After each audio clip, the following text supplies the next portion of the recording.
Hi friends, welcome to SP info channel. ఈరోజు మనం ఎంతో ముఖ్యమైన పథకం గురించి మాట్లాడుకుందాం.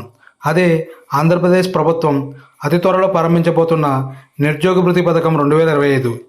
ఈ పథకం ద్వారా విద్యావంతులైన నిరుద్యోగ యువతకు నెలకు 3,000 రూపాయలు ఆర్థిక సాయం అందించనుంది. ఇది చంద్రబాబు నాయుడు గారి నాయకత్వంలో ప్రవేశపెట్టిన సూపర్ 6 పథకాలలో ఒకటి. ప్రస్తుతం ఈ పథకం గురించి ప్రభుత్వం అధికారికంగా ఎటువంటి గైడ్లైన్స్ విడుదల చేయలేదు. అయితే సాధారణంగా ఇటువంటి పథకాలకు కామన్గా ఉండే అర్హతలు మరియు అవసరమైన డాక్యుమెంట్ల గురించి ఇప్పుడు మనం తెలుసుకుందాం. మొదటగా ఈ పథకానికి ఎవరు అర్హులు అనేది తెలుసుకుందాం. వారి వయసు 18 నుండి 30 సంవత్సరాల మధ్యలో ఉండాలి. కనీసం ఇంటర్ లేదా డిగ్రీ పాస్ అయి ఉండాలి. ప్రస్తుతానికి ఉద్యోగం లేకపోవాలి. కుటుంబం బీపీఎల్ కింద ఉండాలి, అంటే వైట్ రేషన్ కార్డు కలిగి ఉండాలి.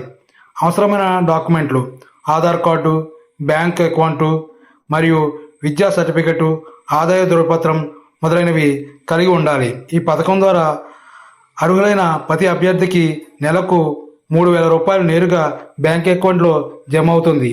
ఈ పథకం ద్వారా లభించే ప్రయోజనాలు: నెలకు 3,000 రూపాయల భృతి, ఉద్యోగ శిక్షణ, స్కిల్ డెవలప్మెంట్, ఇంటర్న్షిప్లు, ఉద్యోగ అవకాశాలు మొదలైనవి కలుగుతాయి. ఇది ఉద్యోగం కోసం ప్రయత్నిస్తున్న యువతకు ఒక గొప్ప అవకాశం. మీకు లేదా మీ స్నేహితులకు, బంధువులకు అర్హత ఉంటే వారికి ఈ వీడియో షేర్ చేయండి. ఈ వీడియో నచ్చితే లైక్ చేయండి, ఫ్రెండ్స్తో షేర్ చేయండి. మా ఎస్బీ ఇన్ఫో ఛానల్ని సబ్స్క్రైబ్ చేయండి. Thank you friends.